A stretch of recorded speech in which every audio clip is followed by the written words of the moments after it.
I said that there would not be another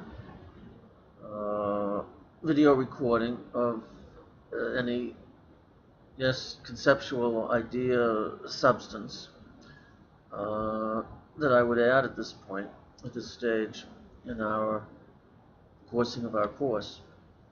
But I have to try to share with you, to focus one more time, because I've been saying this in different ways, including pretty much in this precisely same way as I explicitly and with the same vocabulary, pretty much as I'm going to try again now.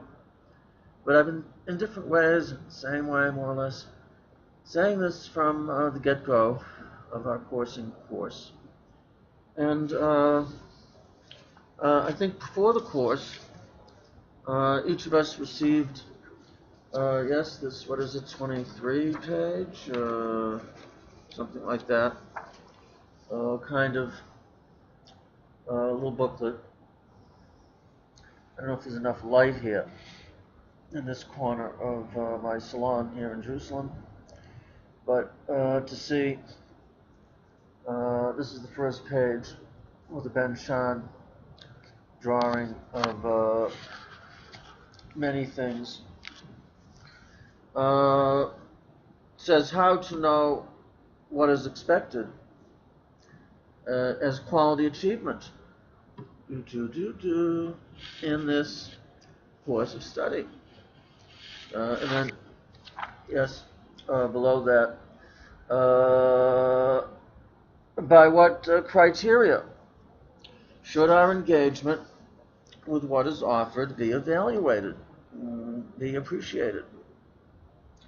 Here are some arguments, characterizations, concerning precisely, yes, I'm continuing to read on the cover page here, yes. Here are some arguments, characterizations, concerning precisely this ongoing question, concerning, namely, the intellectual life at its highest rungs. What does it involve?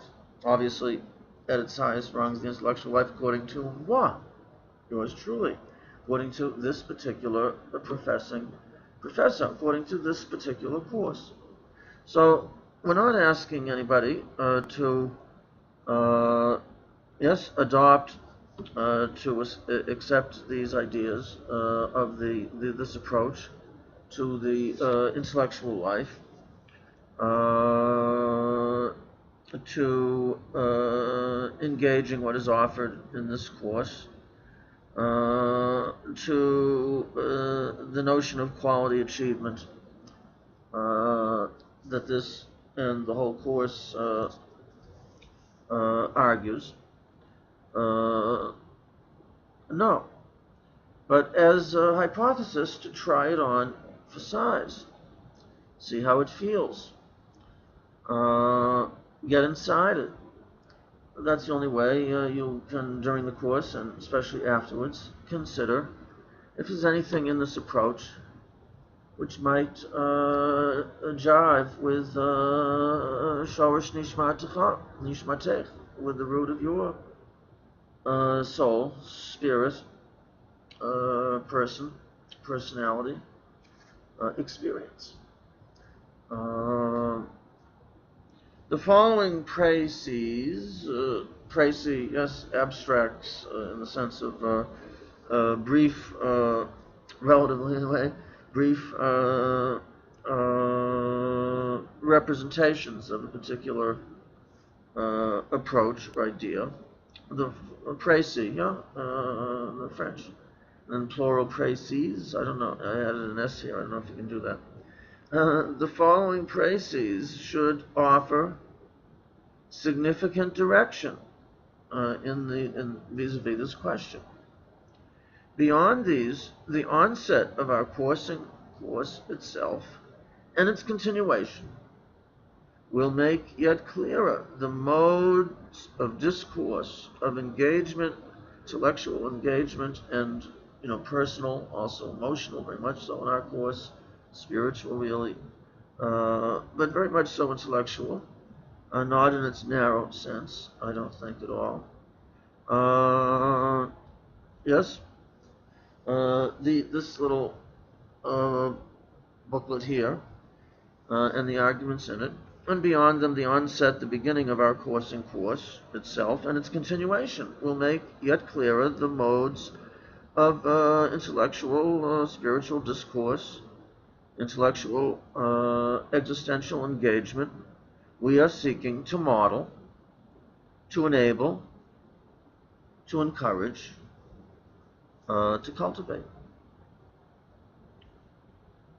And really, there is nothing more important than this in our entire course as this that I've been trying to exemplify and illustrate and apply throughout the course. But in this and that, by this and in that way, relative to this and that, a text of our sacred literature, sacred texts, via verbal text, via film, via art, via music,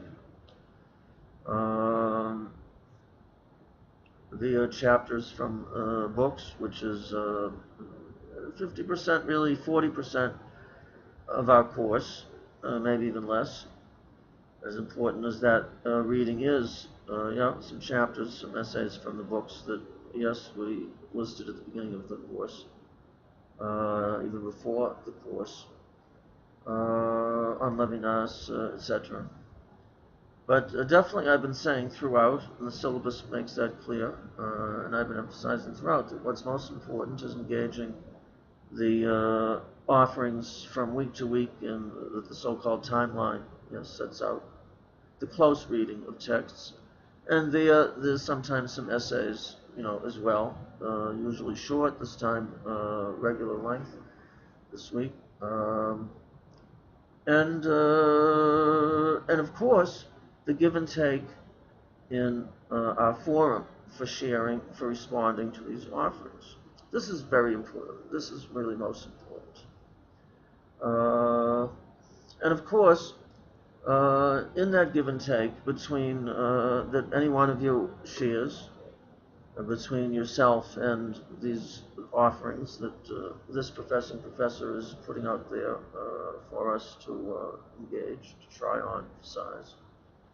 And in the give and take between each one of you and some others of us who then, including moi, who then, engages what you share in the forum. So then we come into the forum and we respond to what you've responded, and sometimes it goes back and forth quite a bit with any one of us, including moi. But of course, those aren't private conversations. Yes, they're in the public forum.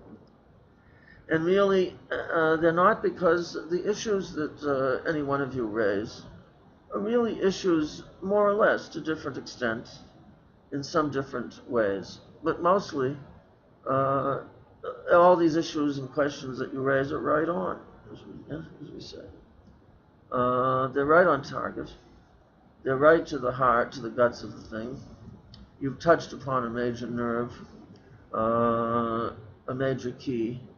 It is critical in the different senses of the word critical. Right? Literary criticism, which means study, really, of the nature of the character of literature, etc., issues and interpretations. And of course, critical meaning vital, from the word vita, life. All dependent. Life depends on. This is a matter of life and death, really. These ultimate issues. Matters are at stake, fatefully at stake in these key issues, critical issues. So that you're really on target, and but without, and it's so important for you to raise these issues. They're a kind of a yes, but a little bit different, though very similar still. A little bit quite different from the yes, but as a definition of midrash, philosophical interpretation of religious language and motifs. Here it really means kind of yes, but, well, yes, but Steve, yes, Steve, okay, I can try on trying to consider an idea that you've shared with us. But what about the following? What about this issue, that issue, because, yes, that throws in some difficulties into what you are sharing, as I understand it, each of you, says in this or that way. And you see, that's fantastic. That's what it's all about. Without your saying that, I mean, I could say it. I could just give a few lectures and the course would be over after, 5 weeks or something, 6 weeks, that's all. And I could just say, these are the issues. What about interpretation? I mean, can you just interpret anything you want? Or what about, all of these questions? But it really has to come out of the give and take, out of the process between you and myself, and what I'm putting out there as these offerings. And so again, these are not at all private. We should be learning very much from one another, from my exchange with each of you, in the forum. And everybody should be more than eavesdropping, but really should be considering that I'm speaking, and indeed I have each of you in mind from everything that I've read, that you've written for the midterm, and from the get-go in each of the discussion, the forums for sharing. I've been reading what everybody reads very, very, very carefully, even during the 2 weeks when I couldn't respond really because my computer was such a ridiculous mess in every way. And I was on the phone literally, as you know, for 4, 5, 6, 7 hours a day with Microsoft here in Israel, etc., trying to figure out, and then with the internet provider and all these things. But, I was able to get, to a friend's computer, and the few moments when I had access to mine and then lost it, I was looking at your very carefully at what you were writing, and then of course when I was able to be fully on board. I very much have all of you in mind when I'm engaging any single one of you in the forums. But the key issue here really comes down to this notion that I call, it's not just Martha calls it that, the Yichud Hashem, the monotheism. That the monotheism is not about one God as opposed to one ultimate reality that we call God, or the divine. The issue isn't a quantitative one. It's not that there are many gods as opposed to one so much. I mean, that may also be true in some ways. But you can go back to earlier video recordings of mine and everything, so many aspects, elements, dimensions of our course. I'm just really reviewing and really repeating myself in a certain way, but trying to highlight with you that monotheism is more really a qualitative question, not quantitative. Yes, qualitative. In other words, that the divine is not one as opposed to many, so much as singular, not a matter of degree, quantity, how much, but a matter of kind, type. It's a totally different category. We always say something like, that's like mixing oranges with apples. Well, they're actually both fruit, So I don't know. I think the saying should be something like, you're mixing oranges with lamp posts, or something. Oranges with, waterproof boots for the heavy rains in Jerusalem. I mean, so the divine, the difference is the issue is a matter of difference, and not a matter of how much of degree. Monotheism is the divine is totally different, totally other. So if one wants to be religious, be more religious, live the religious life. Religious, by the way, I think I did share that with you at one point. In some ways, as Eliezer helped us to see, this is not a very Jewish notion, the idea of religion. the term religion, the idea concept, the word concept, the word idea, the word experience. But on the other hand, it's quite good, the Latin there, you know. The prefix re is for intent to intensify the thing. And league is to the root in Latin, to be in league with, to be in intense relationship with. You know, this is the religious experience is something else to do with the religious experience. Or if you just want to say, in order to, I don't mean just want to say, you know, only want to say, that's an awful lot to say, too much to say. How about, you know, would that we could get close, really get close to the divine. So if we want to do that, but the divine is totally other than ourselves, how can we open ourselves to the totally other? Well, it might mean that we can't get to the divine at all in any direct way. We only can see the divinity's back, as the divine says to Moshe in Exodus, what is it, 33, 34? Chapter 33, 34. I forget which chapter. Yes, Hareini na et kvodecha, cause me to see your manifestation, you know, your really, you know, real meaning. Oh, you have to stand there in the break of the rock, in the split of the rock, in the in-between, in the division, in the radical break between. And then I'll pass by, you can just see my back. And of course, some of the rabbis have the wonderful image that Moshe gets to see the knot of the tefillin, yes, in the back of God's head.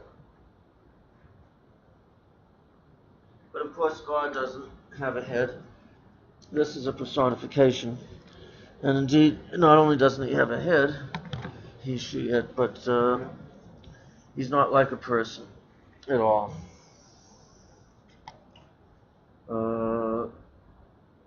Here's one of my drawings here of a tefillin, yes.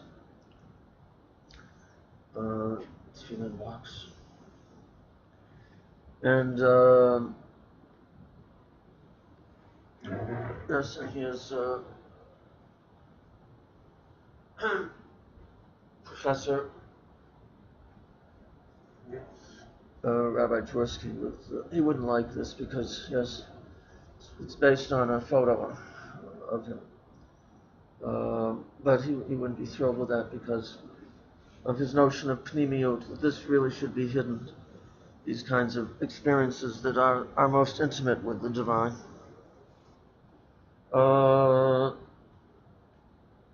So we can catch glimpses of the divine, but if the divine is utterly different than ourselves and anything that we know, in Exodus chapter 20, it says, don't compare. What is idolatry?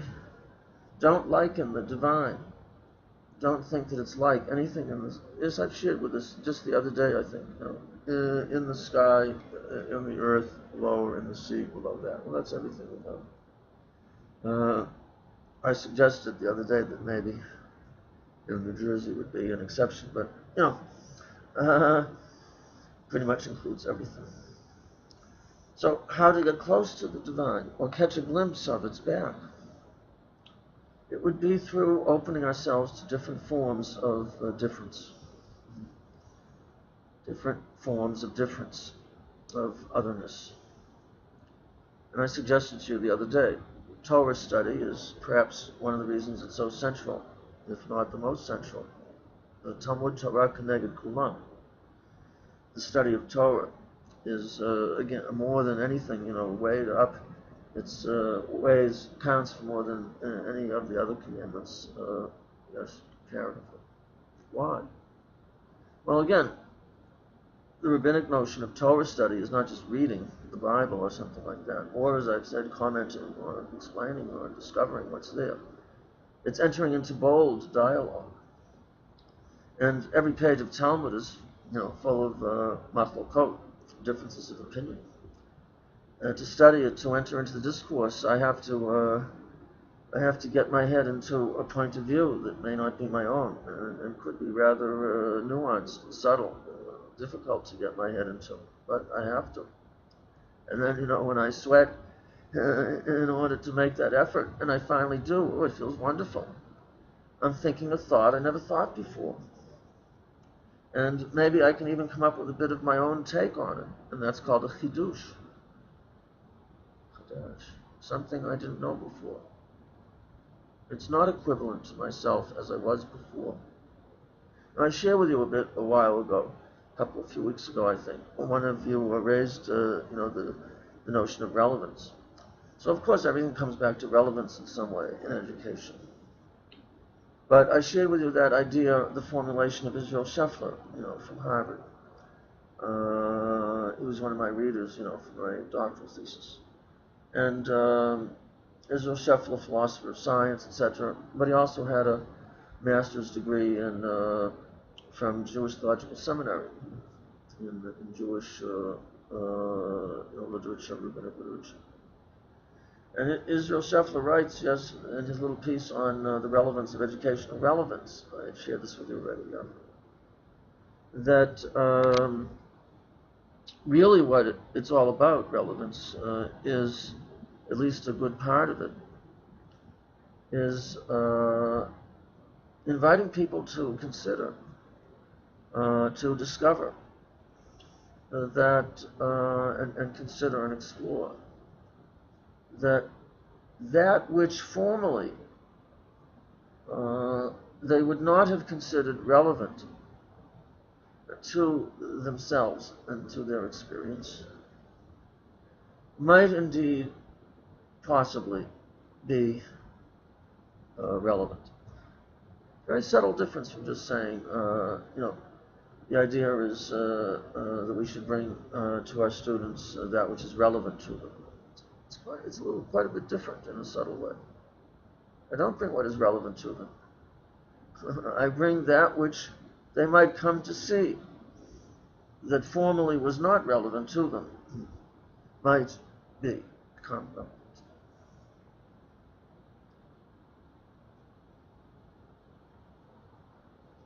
And I shared with you, a couple of these drawings and the idea. Like, again, it's kind of dark in this corner of my room, of the salon here. But yes, the angel pointing, it's over there, it's over there. It's not where you are. It is where you are for a while, of course. Because you come up with a chidush, then you've got an idea, you're onto something. You have some in-depth idea, you're onto something. Then after a while, we just imitate ourselves. We just say the words without really thinking about it. It ceases to be an experience, a present experience. Emmanuel Levinas calls this the sed. The tradition is a sed, but it's really all about a saying. It's alive, and that we have to identify in our own experience, just as it was for those before us, that they're testifying to, about whether it's the experience of creation or revelation or redemption, whatever. God, of course, is more than integral to creation, revelation, and redemption. But we're more than integral also in Rabbinic Judaism. We're not just passive. We're not just humble. We're asked to be assertive and bold in participating in creation very actively, or else creation is in big trouble even. Yes. And in revelation and in redemption. So now, and then of course, here's a drawing from one of my students. Again, it's kind of dark here, but I don't know, can you see the hands there? There's an embrace between two figures. There's an embrace between two figures. See the hands there, kind of, on the back, they're embracing. And one character is called Ayin, and the other one Yesh. But really, what I'm saying is, you could have any two opposites there, contradictions. There's this and there's that. So, I talk about that in this little booklet. It's about being in the between. The Talmud is about the between, negotiating between this and that, which are both true, even if they totally contradict. And then was there another drawing here that I wanted? I don't know if you've come across Mark Caldwell's drawings, artwork. He had some fantastic ones, especially, in the 60s. And here's one of his, and you can see it's a book, yeah? And a lot of these books, yeah, with the columns, yeah? And indeed, the front page of a book, which I guess in English we call the front piece of the book, yeah? In Hebrew is called, even if it's not a traditional, book, same with a modern Israeli book, the front page, yes, whatever it is. Here's the Levinas, which, by the way, here's the between, yes, between Jerusalem and Athens. And of course, the other book on Levinas, the fence and the neighbor. Well, that's a contradiction. You see, fences make good neighbors. Well, they also keep each other at bay for the distinctiveness, for the difference of each. You see, I say, and many say not superiority, but not my superiority, or even Judaism's superiority. We don't go around trying to convert everybody in the world, to Judaism. But the uniqueness, you see, uniqueness, just like God is unique. There are different traditions of different cultures and different religious traditions even, at their best. There's so much in all of these, including in Judaism, which won't meet the criteria of a lot of us, or the different criteria of all of us for what is, we would say, it's what is best, what is the highest kind of religious ideas, life, and ideas for life. So there is the fence, but there is the neighbor also. So there's a contradiction, actually. And the question is, how can we live with both of these? How can we live in between the fence and the neighbor?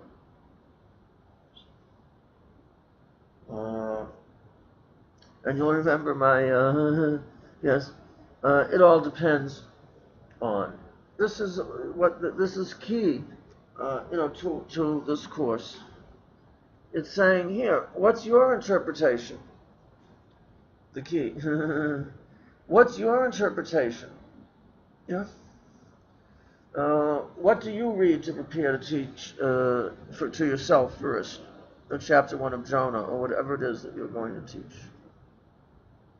How do you prepare? How do you teach it to yourself?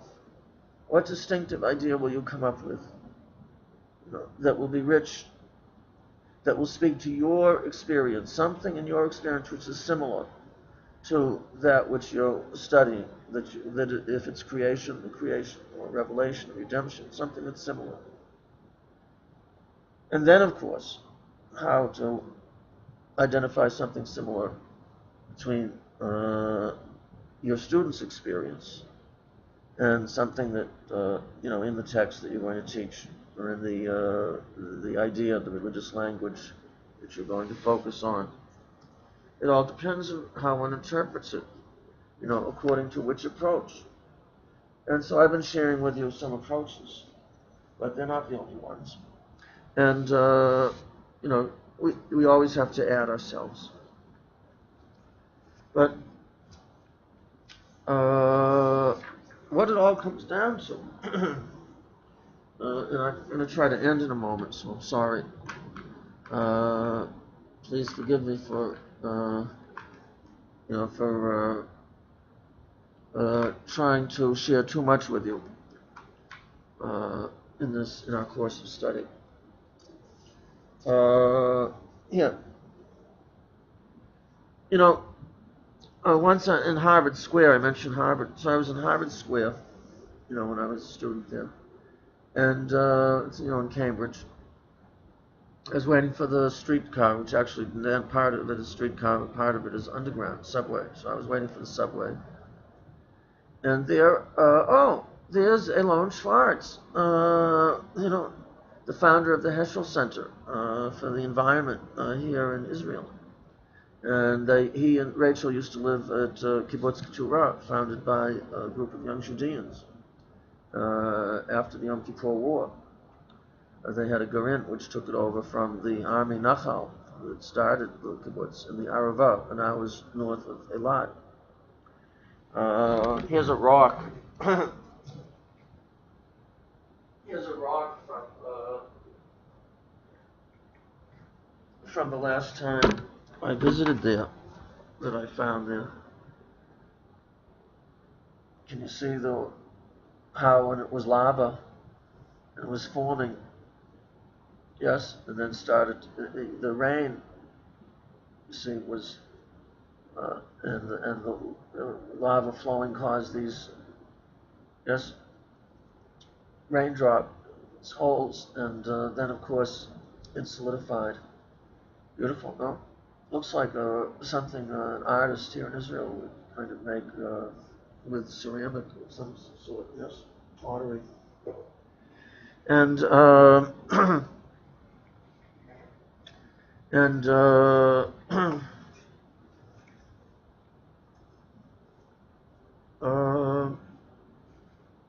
right, just let me get organized here for a second. I think we're going to call this